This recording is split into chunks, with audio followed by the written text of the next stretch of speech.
I'm your host, Chase Yantz. We're back at it again. Been a minute since we've done an episode here, but we got a special guest in the house today. He does a lot of work for Big Ten Network, Fox Sports, ESPN. Got Connor Onion joins the show. Connor, thanks for stopping in. Chase, thanks for having me. I know this is we both have busy schedules. We've been trying to make this happen, so I'm glad we could finally do it. Most definitely, man. And the funny thing is, both of us having busy schedules, and we're literally in the same city at the moment. You're calling Xavier DePaul tomorrow. That's something. But first off, how many times have you been to Xavier? Quite a bit. Like, what's your kind of vibe around Cincinnati? So this is my third Xavier game this year. I had their game opening night against Robert Morris, and then I had the St. John's game here about a month ago. So this will be my third time to the Cintas Center. I think they were in a little bit better of a mood. The fan base was the last time that I was here. Maybe not much better because they were just coming off their UConn game where they got beat pretty badly. But they were a little bit closer to the bubble last time and got beat by Marquette the other night. And Sean Miller had some interesting things to say in his coach's show yesterday. So I think they'll be in a little bit of a bad mood tomorrow when I get to see him this time.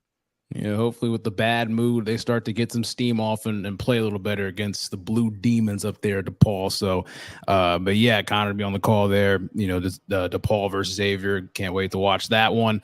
Before we get into some stuff, let's like this video, subscribe on YouTube. We appreciate all the support we've been getting over the last couple of years or so. But to start it off, tell us about yourself. Ball State grad, but what all goes around with everything else?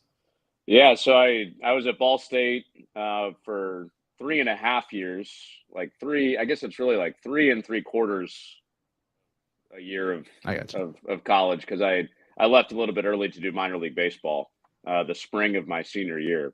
So my career started in Quad Cities the year that the Houston Astros won the World Series. I was working for their single A team in 2017. And usually the follow-up question to that is, did you hear any trash can begging? I did not, but started my career there and then was fortunate enough to get a graduate assistantship at Southern Illinois University in Carbondale, Illinois, which is my home state. So even though I was 5 hours from home up near Chicago, down in Southern Illinois in Carbondale, I was close to home. My first job out of school, I got to call 6 or 7 different sports on ESPN Plus for Southern Illinois, and have kind of parlayed that into the work that you mentioned when you introed me with Big Ten Network, Fox, and ESPN now. That's awesome stuff to hear, man. You said Southern Illinois, I believe, right? Yep, That's down awesome. In Carbondale. That's awesome stuff. Just, being able to get in with them. And you said a lot of minor league baseball. So you said Quads. I was taking a look at your, some of your work. You said the Quad City River Bandits, also Kane County Cougars. Is that another team? And the Windy City Thunderbolts as well. Yeah. Minor league baseball has the best names, doesn't it? They really do, though. There's a couple of crazy ones. Like one that I always like to play with MLB The Show back then. The Montgomery Biscuits. Loved playing with them, man. But yeah, a lot of the names have evolved. It's gotta love minor league baseball and the naming with those teams. But I gotta ask about this. So last name's Onion. You gotta call game with Raft. I mean, come on, man. The Onions, double order, all that. What was that like? Working a big time basketball game with him, because I believe it was Michigan State and Tennessee that you gotta call with him. But what was that like working with a highly touted color analyst like Bill Raftery? It was really cool. And, that tends to be an icebreaker whenever I meet somebody in the college basketball space is, I say, hey, my name's Connor Onion. And they go, wait, wait a minute. What's your name? You got to do a game with Bill Raftery. And since that day, back in the early part of the season, I've been able to say, well, actually, I did get that chance and was fortunate enough to call a game with Bill. But it was really cool. As you would expect for a guy that's done games at the level that he's done them at, he has so many stories. He's worked with just about every single play-by-play announcer that's been around for a while in the business. And, he was nice enough to treat me like I'm sure he treats Jim Nantz when they did all those Final Fours together. We got to go out to dinner before the game, and it was basically just me being a fly on the wall to him telling stories about 35, 40 years in the business. And I didn't realize this, Chase, until after I did the game with him. I tried not to look up too much on him. Obviously I've watched him for several years, but I just kind of wanted the experience to be kind of natural and organic, and him not feel like, oh, this is the guy that just Googled me a bunch and knows everything about me. I didn't realize that he's 80 years old. With how sharp man, yeah, and in the schedule that he works, I knew he had been at it for a while, but somebody told me after the game, they're like, he's 80 years old, right? And I was like, I honestly had no idea. So sharp. Wow. Still feels like he's at the top of his game. Back when I was a little kid watching him, still feels like the same raft. So it was a surreal experience for sure, and grateful that I got that opportunity. Most definitely, man. That is crazy to think, because like you mentioned, his schedule. I mean, he's working games on Fox. He's working games for CBS. He's doing the NCAA tournament. I mean, he is working, like 2 or 3 games a week. I think he was just on the call with Ian Eagle. I think it was Bama, Kentucky this past weekend. But I mean, the thing is, like, he's such a unique individual when it comes to calling games on there. Obviously, you got a chance to, sit down, have dinner with him and everything. But also, being a former college basketball player, and obviously him being a, higher, Division I basketball coach, the just being able to really break things down in such a unique way and a very high level way is just so cool to see. And it had to be really cool to see, right next to you in person. It really was. And, you being a basketball guy, Jason, I know you can appreciate this, and I'm sure you hear it in his work too. I think sometimes because draft is so fun that people assume that it's just kind of, it's the lingerie on the deck. It's watch the chandelier. It's the onions call. There are a lot of fun things within how he has kind of created his style. But he really, really, really goes deep dive on the preparation. If you really listen closely, sometimes he knows what's coming. And I don't think he always gets enough credit for the basketball mind that he is, because he is such a good entertainer. That sometimes maybe that part of the job takes away from the public perception of the actual basketball part of it. But I think he's really strong in both areas. And, it doesn't take me saying that to figure that out for a lot of people, I think, because he's been doing games, like I said, for 30, 35 years, whatever it is. Yeah, he's one of those guys that's just, aged like fine wine over the course of time. And it's, I gotta say, it had to be cool to working with him for a, very big basketball game like Michigan State, Tennessee was. But, over that time frame, over the 40 something years, and here we are now, conference realignment, man. We, football, basketball, obviously just there's a lot going on, but, just overall, the biggest movement that has gone down has probably been in the Big Ten when it comes to adding teams from the West. And, we look at it a lot from a football standpoint, being like, okay, you got USC, you got Oregon, those cash cows are coming into the Big Ten. And we get to see some really good matchups with Ohio State, Michigan, Penn State, all those teams. But just think about it from a standpoint of basketball. I've been thinking about this for a minute, where it's like, I've talked to some people where, you're looking at, a USC Rutgers game taking place at 10:30 p.m. on a Thursday in the middle of January, just like random stuff, involved. And I know you've covered, some Big Ten, Big East over the course of this year and for, a couple of years. But what are your thoughts overall on this conference realignment, specifically more toward the Big Ten overall? Yeah, I still remember where I was when I found out that USC and UCLA were coming into the conference. It was, last summer, 2 summers ago. And I just remember there being a couple of group messages going at the network, like, do we have anybody that can come in and be ready for a studio show? And not panic, but kind of this like surprised excitement around that news. And, I didn't know anything until that day that it actually got announced. I'm sure some of my bosses had a little bit more of an idea that something was coming. But from my understanding, it took a lot of people by surprise last summer when that announcement happened. So they did a pretty good job keeping it tight-lipped. I think it's going to be really interesting for the Olympic sports. I've had a chance to call quite a bit of volleyball for Big Ten Network, and adding those West Coast schools, those 4 West Coast schools, Washington, Oregon, USC, and UCLA, is going to make the best volleyball conference in the country even better. But it's also going to be really interesting with the travel that you mentioned. Some of the teams in the Big Ten, and the current 14-team Big Ten for volleyball, did take trips out there in the non-conference this year. And that was in preparation for the time zone switch, just kind of seeing what it was like. And I had one coach tell me, Steve Aird, the head coach at Indiana, he was like, we got to the 4th set, and this was a night match. So it was probably 1 a.m. Eastern time back in Bloomington, Indiana.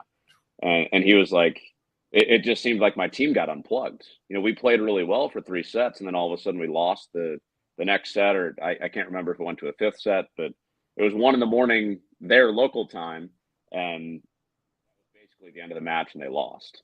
So what strategies will coaches find in that sport, in basketball and football? I think less of an issue in football because, you're used to, the earlier travel. It's only once a week. But basketball, it's really interesting where you go out, maybe you're playing a Thursday, Saturday game or a Wednesday, Saturday game, and you're out there a little bit longer.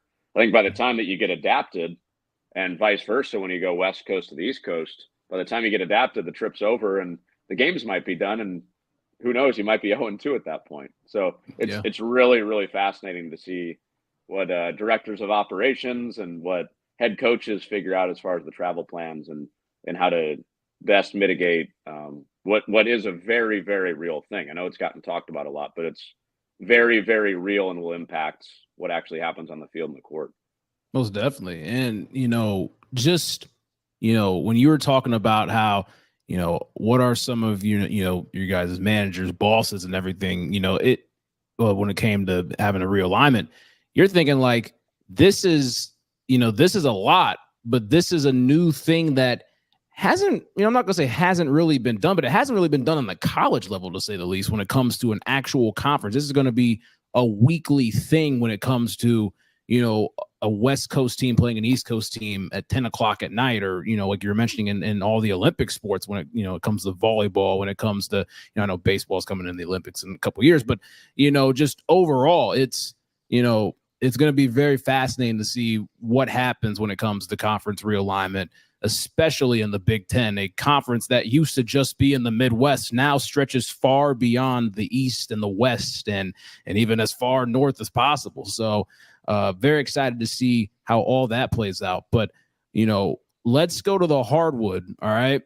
Parity before March. There has been just a lot. There hasn't been a clear-cut team, and we'll talk about those 3 teams that have kind of been toward the top here in just a minute. But just overall, you've called a lot of games this season, and just what are your thoughts overall between the parity before the month of March is even hit, where we all know the madness comes into play?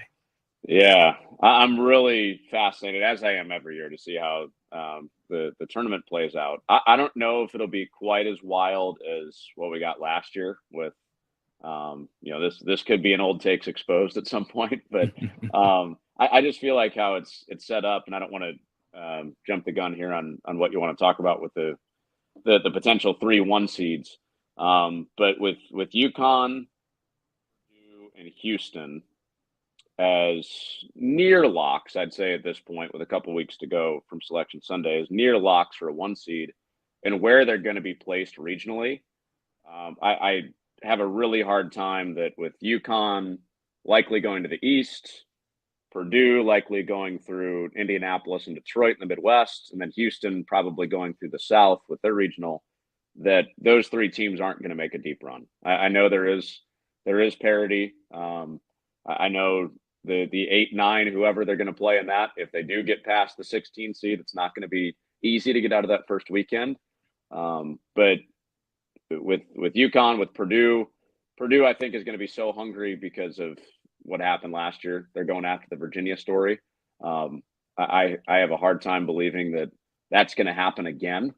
And then Houston, best defense in college basketball, and UConn's guards are humongous, and Donovan Clingan is back and playing really, really well. So yes, there is some parity, but I really like all three of those 1 seeds to go deep. But hey, that could change over the next couple of weeks. They could go on a little skid here, and I could change my mind. But as of now, I see them all playing at least into the Elite Eight. Hey, that's why you got to love sports, and that's why we all love March, man. I mean, there's so much uncertainty that can happen. And, before we kind of take that deeper dive with those 3 teams, you're looking at teams around the block like Tennessee, Marquette, Arizona, Kansas. I'm just naming out teams in the top 10, Iowa State, North Carolina, Duke. A lot of these teams are just kind of teeter-tottering of, are they a legit team? Like, I know North Carolina and all those teams, they're legitimate teams that are going to end up being top 3 seeds in this thing. But when it comes to competing to go to the Final Four in Phoenix, it's like, are they a legit team, or are they just going to be, a sellout in the first weekend of the tournament, back and forth? But it's really interesting to see, like, Kansas has shown flashes here and there where it's like, okay, they can be really dominant. Like they took down Houston at Allen Fieldhouse and they pretty much dominated them. Iowa State, they've shown some flashes of dominance. They've taken down teams like Houston and Kansas. I know the Big 12 Conference is just such a gauntlet. And, having called games for, student radio for Cincinnati, you just see it every night. The Big 12, you cannot take a night off in that conference. And it's incredible to watch. But you're looking at, Illinois in the Big Ten. There's really not a whole lot of Big Ten teams that are really cracking this top 25 at the moment or making noise. But, last year you had a team like Michigan State, who was the number 7 seed. And they were able to make the Sweet 16, took it down to the wire to Kansas State. They very well could have made the Final Four. But, just looking around, we're actually going to flip the script here. Who's a sleeper team headed into the month of March? A team that maybe you've watched and you're like, this team actually might make some noise if they're able to get hot at the right time and they got some of the right pieces. Can they be a sleeper if they've beaten the number 1 team in the country? Hey, why not? and can they be a sleeper if they made the Elite Eight last year? Oh, good. But I had Creighton a couple of times. And, with that starting 5, I think they're just about as good as anybody. They don't play a lot of people, but Baylor Shireman can go get you a triple-double. Stephen Ashworth, if he shoots like he shot against UConn, and he's had some games like that in January and February. I had their Butler game. It was 99-98. And Creighton's a good defensive team. But they can also, I know they lost that game that I did, but they can go out and beat you in the 90s too, because of the 5 guys in their starting lineup that can score. One that I think if we were having this conversation, Chase, a couple of weeks ago, that I would have been more convicted in talking about would be Northwestern. They had Ty Berry, their best 3-point shooter, go down with a season-ending knee injury a couple of weeks ago. And I still think they can be a second weekend team.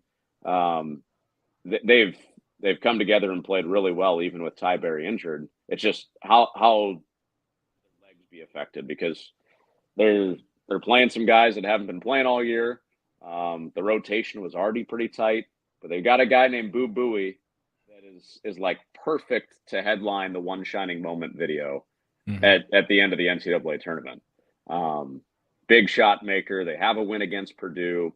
So I named 2 teams there that have beaten the number 1 team in the country, but Creighton and Northwestern, I've got my eye on them as potential Sweet 16, if not deeper into the second weekend type teams. All right. Yeah. Got to give those Big Ten and Big East teams some love there. But yeah, man, I mean, being able to go on ahead and the way that Creighton was able to do it against UConn was super impressive. And, they were able to just, shoot the lights out of the ball and just control most of the game.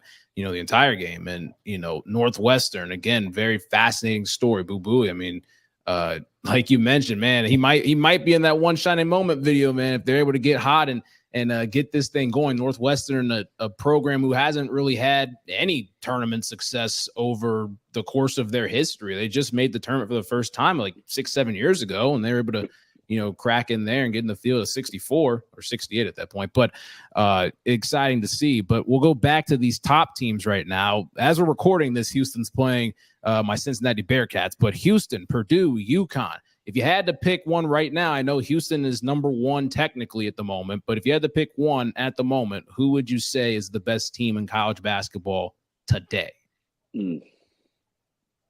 Man, that's such a hard pick. Put you on the spot. I know. No, I've thought about it too, and I've gone back and forth about it, like having this conversation, thinking about this exact question. You're probably going to call me a Big Ten homer here, but I believe it's Purdue. You got the National Player of the Year. They upgraded their roster from last year with, what was a weakness late in the year was their guard play and the speed at guard and being able to handle pressure. And I think Lance Jones has been able to stabilize some of those doubts. And Braden Smith and Fletcher Lawyer, the guards that were heavily criticized last year in the loss to Fairleigh Dickinson, have gotten a lot better. I mean, it's hard to pick against that Houston defense. It's also hard to pick against the reigning champs. So it's not easy. But with UConn, I give a slight edge to their guards. We're talking about the post, Klingon against Edey. I give a slight edge to Edey. I think any variation of those three matchups, if we get them in the Final Four, which that's probably where it's going to have to happen, it's going to be a great game. And I hope we get at least one combination of those matchups. Hopefully so. I mean, like you mentioned, if Purdue and UConn were able to play against each other, you got two absolute monsters going at it that are just genetic freaks of nature, which would be exciting to watch on a national stage. And, I know I'm saying this as, maybe I'll go Big 12 homer and stuff like that. But I think, even though the old saying, though, when we get to March, it's about that guard play. Everyone talks about, it's guard play this, guard play that.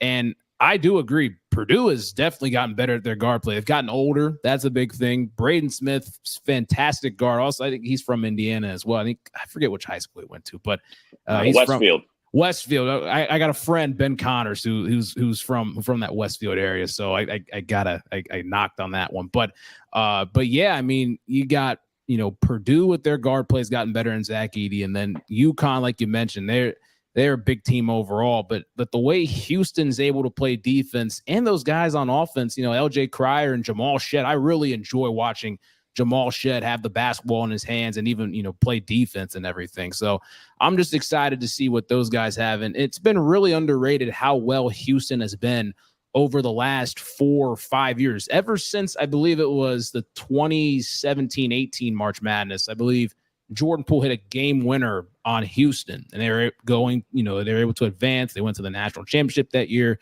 lost to Villanova. Houston, they've been around the pot the entire time. Like they've gone Sweet 16.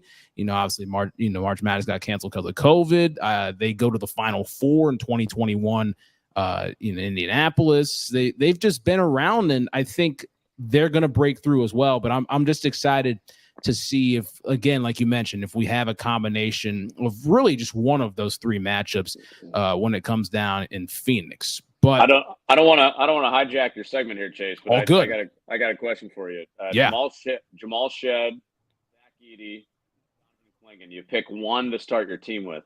Who are you taking?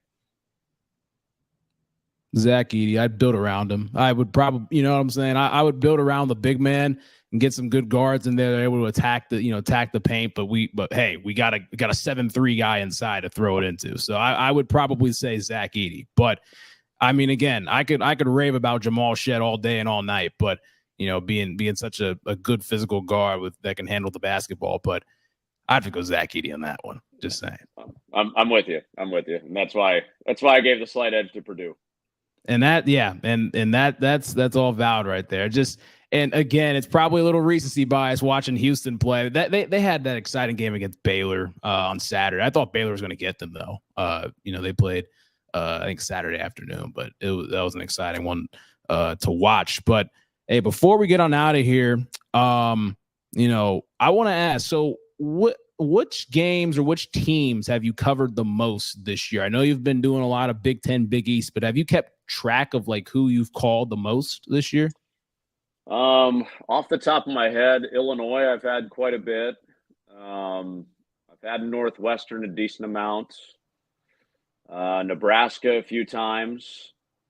Michigan State once. UConn, Purdue once. To answer your question, no, I haven't kept track. But I was just going through it in my head there. But most of my games have come in the Big Ten. So that's conference wise the best I can do without actually like writing it down and going all the way through. That was pretty impressive though. But I do want to ask though, Champaign, Evanston, what's a go-to food spot or just a go-to thing to do if you have a night to yourself in one of those two cities? I know those are college towns and everything, but what's a go-to spot in Champaign or Evanston? So there's a place right next to Welsh Ryan Arena in Evanston at Northwestern called Mustard's Last Stand. I'm not gonna name any names here, but I took one of my partners there during a game recently, and he's mad at me because he ordered the wrong thing and his stomach wasn't feeling too good. Oh boy. I got out fine. Anytime I've been there, it's been great. But Papa Del's Pizza in Champaign, that's where I've been told to go quite a bit, and that's never disappointed.